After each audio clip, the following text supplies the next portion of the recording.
आइए, प्रार्थना में जाने से पहले हम प्रभु के वचन में से देखेंगे। कोई पढ़े योना की पुस्तक, उसका दूसरा अध्याय 1 से 10 पद। Book of Jonah, chapter 2 verses 1 to 10। कोई भी हिंदी में पढ़े।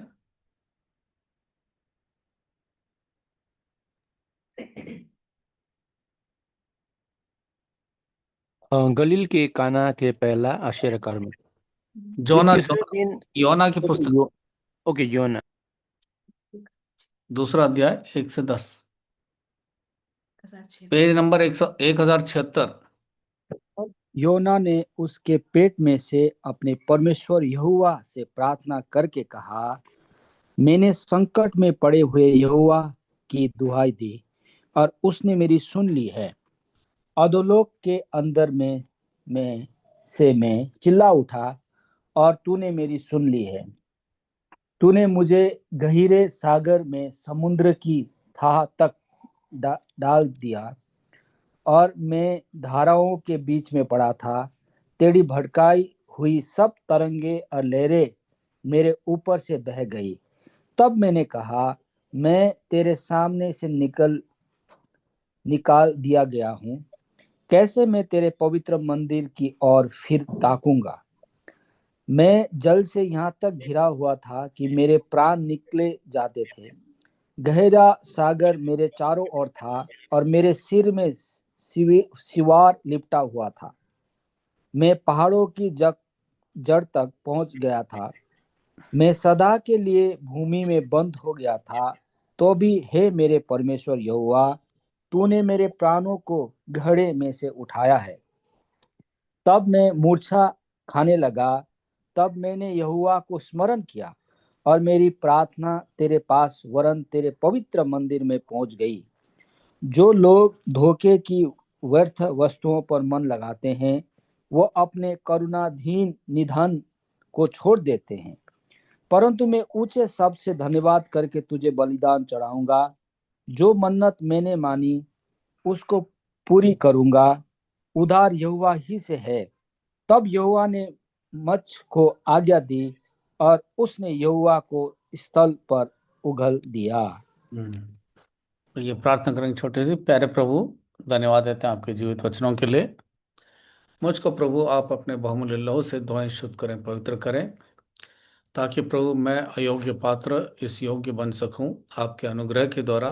कि प्रभु, जो शब्द मुझे बोलना है, जो वचन बांटना, प्रभु आप मुझे अपने अभिषेक में मदद करें। मैं इस लायक हूं नहीं, लेकिन प्रभु आपका अनुग्रह काफ़ी है, इसलिए धन्यवाद देते हैं।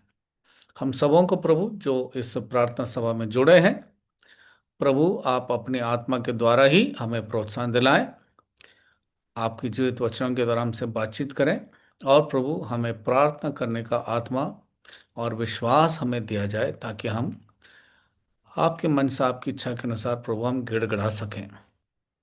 हम अपने आप में प्रभु हम जानते हैं हम कितने असमर्थ हैं, लेकिन प्रभु आपकी उपस्थिति आपके वचन के अनुसार हमारे मध्य में है, इसलिए बहुत आभारी हैं। धन्यवाद के साथ इस प्रार्थना यीशु मसीह के नाम से मांगते हैं, आमीन। जो वचन का भाग हमने पढ़ा है, हम सब इस भाग से बहुत अच्छी तरह से परिचित हैं, योना के विषय में। और कई बार हम इसमें से संदेश भी सुन चुके हैं, और हम खुद भी जो है इसको पढ़ते हैं। तो दूसरे अध्याय का जो पहला पद में है कि योना ने प्रार्थना किया और प्रभु को पुकारा। कहाँ से?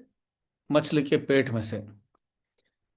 तो प्रभु के पुकारने का कोई खास निर्धारित स्थान नहीं है। आप चाहे कहीं पर भी हो, आप प्रभु को पुकार सकते हैं।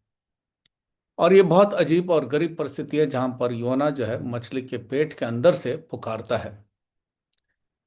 और आप यूं सोचो कि उसको इतना अधिक उसको स्पेस मिला था, उस जगह मिल गया था उस बड़े मछली के पेट के अंदर, कि वो उसके मन में परमेश्वर ने ये बात उंडेला कि परमेश्वर को पुकारो।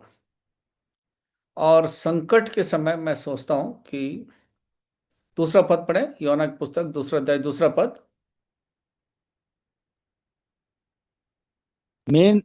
मैंने संकट में पड़े हुए यहोवा की दुआई दी और उसने मेरी सुन ली है। हम्म।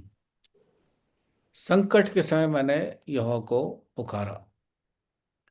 प्रियो, हम सब अच्छी तरह से जानते हैं कि जब संकट का समय होता है तब हमारी पुकार बहुत गहराई से, बहुत अधिक नजदीकी के साथ पुकार निकलती है। और प्रभु ने यह बहुत अद्भुत रीति से इस बात को रखा है, जो प्रभु यीशु मसीह पर विश्वास करते हैं, कि वो जीवन की यात्रा में बहुत सारे परिस्थितियों को ऐसा लेकर के आता है जो हमारे समझ से बाहर है, कि हम उतार चढ़ाव में, संकट में, परेशानी में, मुसीबत में, बीमारी में, अलग अलग परिस्थितियों में से निकलते हैं। और परमेश्वर का एक ही कारण है कि हमें सुधारें, हमें अपने नजदीकी में लाएं और हमारे जीवन में से उस गहरी पुकार को प्रभु सुन सकें जब हमने संपूर्ण तौर से अपने आप को समर्पण कर दिया हो। और इस समय पर हम देखते हैं किस तरह से परमेश्वर ने स्वयं उस मछली को तैयार किया कि योना को निगल लें। और उस समय पर योना स्वयं जानता था कि किस कारण से वो अब इस परिस्थिति में पड़ा है, क्योंकि उसने स्वयं ही उसने उन उस जहाज में लोगों को उसने बता दिया कि क्या कारण था कि वो लोग ऐसे संकट में है, गहरे समुद्र में आंधी तूफान है और जहाज डूबने वाला है और बहुत ही खतरनाक उनकी परिस्थिति है। और ऐसे परिस्थिति में जब लोग पूछताछ करते हैं, सब अपनी अपनी देवी देवताओं को पुकारते हैं, लेकिन आखिर में देखते हैं कि ये एक व्यक्ति है जो नीचे जाकर के गहरे में सो रहा है। यदि पहले अध्याय के 5 पद को पढ़े, योना की पुस्तक पहला अध्याय 5 पद।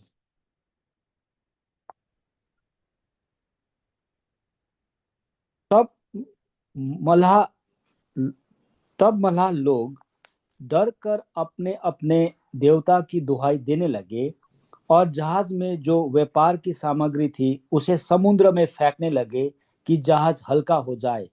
पर यूहन्ना जहाज के निचले भाग से उतर कर सो गया था और गहरी नींद में पड़ा हुआ था।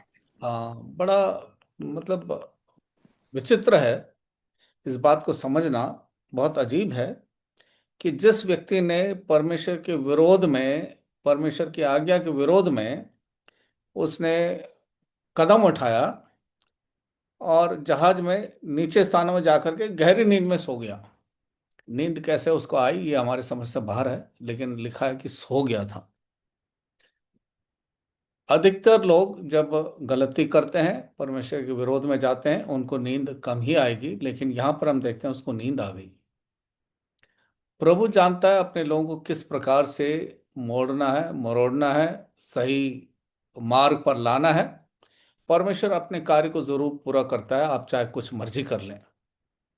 परमेश्वर ने आज्ञा दी और उसको परमेश्वर की आज्ञा को पूरा करना ही था। उसके लिए परमेश्वर ने स्वयं सब उसने मार्ग अपनाया और योना को ऐसी परिस्थिति में लाया कि वहां सो गया। लेकिन यहाँ पर लिखा सब अपने देवी देवताओं को पुकारते थे। इतना अधिक संकट था कि सभी पुकार रहे हैं अपने अपने देवी देवताओं को, लेकिन यहाँ पर जो असली परमेश्वर को पुकारने वाला व्यक्ति जो उस जहाज में है वो तो सो गया। अब उसको जो है लोगों ने जगाया। ये कैसी बात है कि हम सब तो जो है इतने अपने संकट में पड़े हैं, हमारी जान जो है जा रही है और ये व्यक्ति सोया पड़ा है। तो फिर उन्होंने उसको जगा करके चिट्ठी डाली, चिट्ठी उसके नाम निकला और फिर उसको पूछताछ किया गया। जब पूछताछ किया गया उसने बोला मैं परमेश्वर का भय मानने वाला व्यक्ति हूँ, लेकिन मैं परमेश्वर के विरोध में मैंने इस काम को किया और मेरे कारण जो है आप इस संकट में हो। तब लोगों ने जो है तुरंत उसको जो है पूछा भाई क्या किया जाए। उसने कहा मुझे समुद्र में फेंक दो तो तुम ये सब कुछ संकट दूर हो जाएगा। तो जो प्रभु का जन है, जो भविष्यवक्ता था योना, उसने किसी बात को छिपा के नहीं रखा। उसने जो गलत काम किया उसको उसने बता दिया कि मैं यहोवा का भय मानने वाला व्यक्ति हूँ जो सृष्टि करता है। मेरे कारण तुम लोग इस दुविधा में, इस संकट में हो, इसलिए मुझे उठा के फेंक दो। तो उन लोगों ने, क्योंकि वो भी जो है मनुष्य थे, उन्होंने कहा इस काम को हम कैसे करें, कैसे तुम्हारा खून हमारे ऊपर क्यों आए। इसलिए उससे थोड़ी बहुत बातचीत की, लेकिन उसने कहा और कोई उपाय है नहीं इसका, मुझे उठा के फेंको। तो कम से कम उसको इस बात का एहसास हुआ कि उसने गलती की, उसने अपनी गलती को मान ली, लोगों को बताया। अब उसके लोगों को बताने के कारण हम देखते हैं 14 से 16 पद पढ़े, पहले अध्याय का 14 से 16। तब उन्होंने यहोवा को पुकार कर कहा, हे यहोवा, हम विनती करते हैं कि इस पुरुष के प्राण के बदले हमारा नाश न हो, और न हमें निर्दोष की हत्या का दोषी ठहरा, क्योंकि हे यहोवा, जो कुछ तेरी इच्छा थी वही तूने किया है। तब उन्होंने योना को उठाकर समुद्र में फेंक दिया, और समुद्र की भयानक लहरें थम गई। तब उन मनुष्यों ने यहोवा का बहुत ही भय माना, और उसको भेंट चढ़ाई और मन्नतें मानी। तो एक व्यक्ति योना ने परमेश्वर के विरोध में अपना ठान करके वो चला गया था, लेकिन परमेश्वर ने उसको वापस परमेश्वर की आज्ञा को पूरा करने के लिए उसको एक और अवसर दिया। और इस बीच में गहरे समुद्र में जहाज में जितने और देवी देवताओं को पुकारने वाले लोग थे, अब वो योना के इस संदेश को सुन करके उन्होंने इस बात को मान लिया कि सचमुच प्रभु यहोवा ही परमेश्वर है, और वो अन्य जाति लोग यहोवा के नाम से पुकारते हैं, प्रार्थना करते हैं।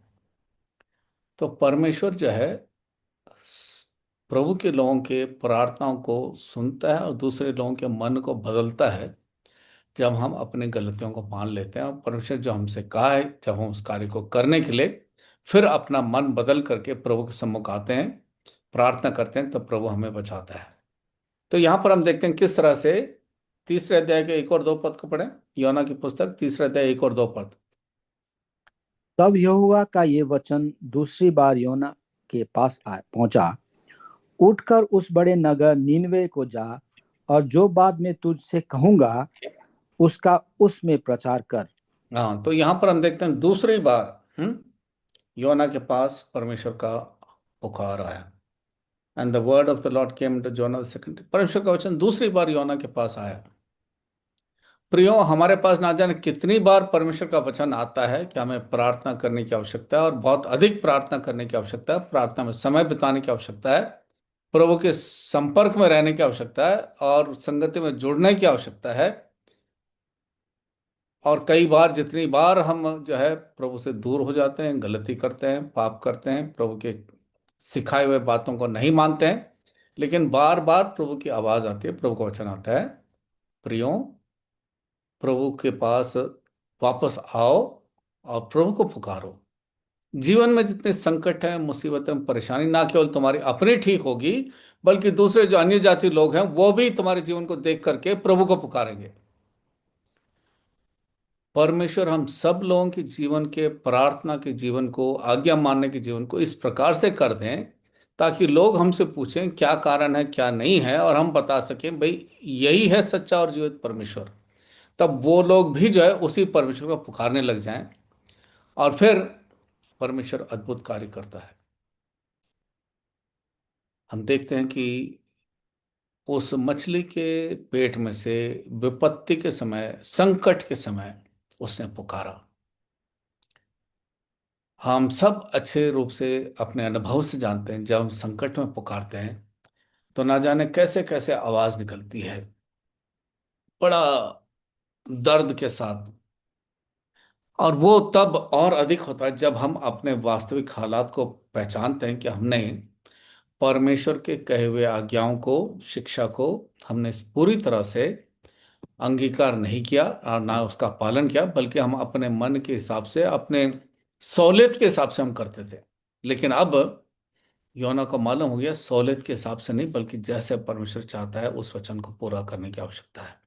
प्रभु जरूर पूरा करता है। यदि हम अपने हिसाब से यदि हम देखें कि हमें किस रीति से प्रभु ने कितना कितना हमको अवसर दिया कि हम बार बार जो है हम जागें, उठें, और फिर परमेश्वर के उस सक्रिय मार्ग में, जीवन के मार्ग में हम फिर चल पड़ें और परमेश्वर से प्रार्थना करें। ना जाने प्रभु ने कितना अवसर दिया। यहाँ पर तो योना को दूसरी बार अवसर दिया, हमें पता नहीं दूसरी बार क्या 20 बार प्रभु ने अवसर दिया है। प्रभु हमारा बहुत धीरज के साथ हमारे साथ व्यवहार करता है और चाहता है कि हर बार जब वो हम पुकारें वो सुनता है, प्रार्थनाओं का उत्तर देता है, और फिर चाहता है कि हम परमेश्वर की मनसा क्या, इच्छा क्या और हमें क्या करने की आवश्यकता है उसको प्रभु सिखाए। और हम इस वर्तमान संसार में चारों तरफ से अंधकार से घिरे हुए हैं और शैतान पूरी कोशिश करता है हमें उस समर्पण से, प्रार्थना के बोझ से हम दूर हो जाएं। क्योंकि जितना अधिक हम प्रार्थना करते हैं उतनी ही अंधकार की शक्तियां थरथराती हैं, क्योंकि प्रभु यीशु मसीह के नाम से डरते हैं और वो सामने खड़े नहीं रह सकते।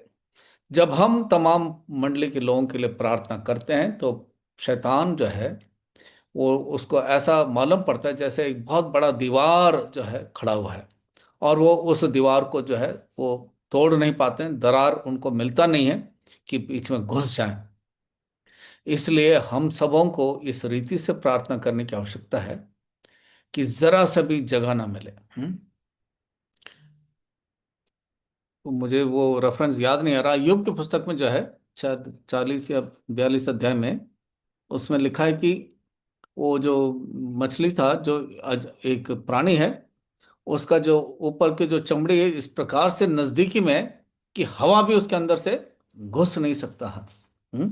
इतना जो है जबरदस्त आपस में जो है वो वो बंधा हुआ है। प्रभु ने इस रीति से उसको रचा है कि हवा भी उसके भीतर से जा नहीं सकता। यहाँ पर हम दिल्ली में देखते हैं किस रीति से सारे खिड़की दरवाजे सब बंद कर दें, तब भी जो है घर में धूल मिट्टी आ जाती है।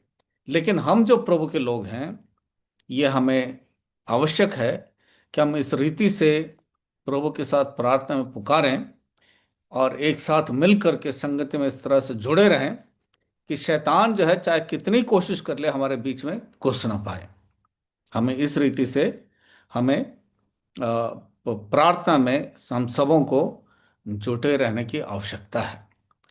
तो प्रभु हमारी मदद करें कि हम इस रीति से, इस गंभीरता के साथ, इस सीधाई और सच्चाई के साथ हम प्रभु के साथ लगे रहें, एक दूसरे के लिए प्रार्थना करते रहें, ताकि शैतान को इस गढ़ में घुसना मुश्किल हो जाए प्रभु के लोगों का, ताकि परमेश्वर हमारी वेदना, हमारे तकलीफ, हमारे परेशानी को सब जानते हुए हमारे उस संकट के समय की जो पुकार है उसको इस रीति से सुने कि अन्य जाति भी जान लें कि भाई इनका परमेश्वर सच्चा परमेश्वर है। तो प्रभु हम लोगों की मदद करें कि हम इस रीति से प्रभु के साथ जुड़े रहें और प्रार्थना करें। यदि हम पढ़ेंगे भजन 132 उसका 4 और 5 पद।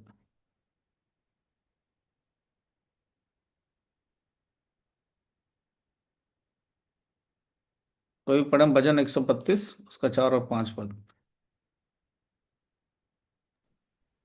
न अपनी आंखें में नींद और न अपनी पलकों में झपकी आने दूंगा, जब तक मैं यहोवा के लिए एक स्थान अर्थात याकूब के सर्वशक्तिमान के लिए निवास स्थान न पाऊं।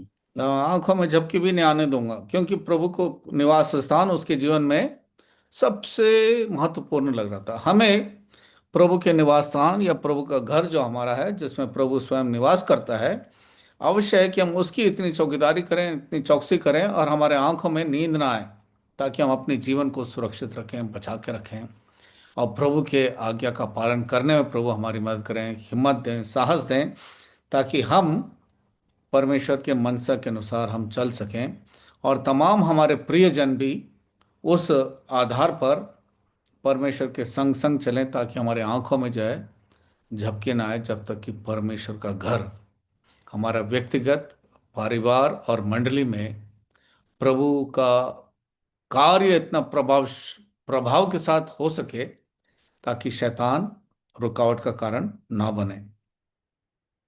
इस साल की जो जो जो प्रॉमिस है उसको हम सब पढ़ेंगे। सभी में जो है परमेश्वर को पुकार करके परमेश्वर के अनुग्रह की बात हमें दिखाई देता है। भजन 147 का 3 पद पढ़े। Psalm 147 verse 3।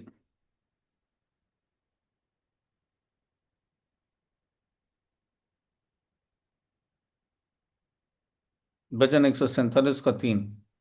वो खेदित मन वालों को चंगा करता है और उनके शोक पर मरहम पट्टी बांधता है। हम्म। He healeth the broken in heart।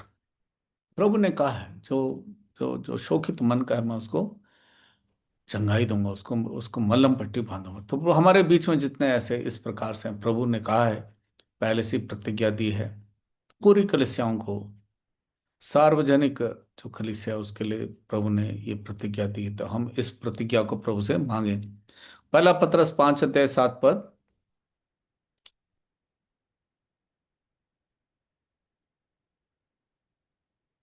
पहला पत्रस 5 अध्याय 7 पद।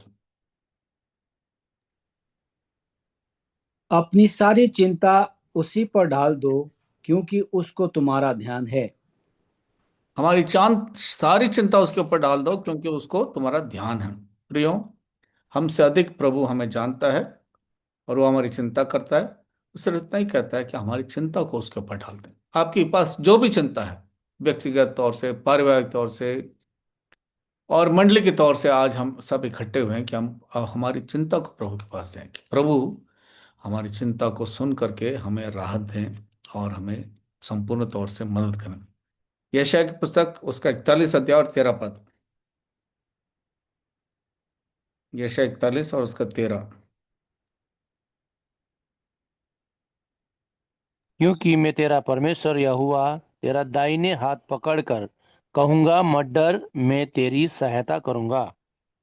मत डर, मैं तेरी सहायता करूंगा। तो हमारा प्रभु, हमारा परमेश्वर हमारी मदद करेगा, हमारी सहायता करेगा। हमें केवल एक काम करने की आवश्यकता है कि हम प्रभु से हम प्रार्थना करें, हमारी सारी चिंता प्रभु को दें, तो प्रभु हमारी सुनता है। अब जो मंडली की जो प्रतिज्ञा, यशायाह 60 अध्याय उसका 22 पद को देखें।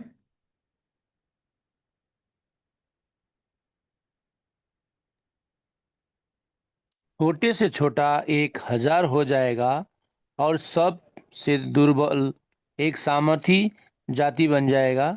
मैं यहोवा हूँ, ठीक समय पर ये सब कुछ शीघ्रता से पूरा करूंगा। मैं यहोवा ये सब कुछ शीघ्रता से पूरी करूंगा। तो प्रभु ने जो हमको प्रतिज्ञा दी है, इस प्रतिज्ञा को मंडली के लिए पूरा करें। हमें उसके लिए जो भी शर्त पूरा पूरा करना है, प्रभु हमें उसमें मदद करें ताकि हम उसको हम ठीक तरह से हम अपने जीवन में अनुकरण कर सकें। तो योना की पुस्तक में हम देखते हैं किस तरह से 3-4 उसकी प्रार्थना है और प्रभु हर बार उसकी प्रार्थना को सुनता है और जो कार्य प्रभु ने उसको सौंपा था, प्रभु ने उस कार्य को उसके जीवन में पूरा किया, उसके जीवन के द्वारा पूरा किया। तो प्रभु हमारी प्रार्थना सुन करके जो प्रभु हमसे चाहता है उसको हमारे जीवन के द्वारा पूरा करें, ताकि हम व्यक्तिगत तौर से हम विजयी हों, पारिवारिक तौर से हम और अधिक प्रभावशाली हों, और मंडली के तौर से भी हम प्रभु के आगमन के लिए हम सब के सब तैयार किए जाएं और हम प्रभु के मार्ग में चलते जाएं और विजय के उत्सव में हम आगे बढ़ते जाएं। तो प्रभु हमें इन विचारों के साथ हमारी मदद करें प्रार्थना में, और हम सब के सब जैसे हमारे सामने प्रेयर पॉइंट्स दिए जाते हैं, हम उसके आधार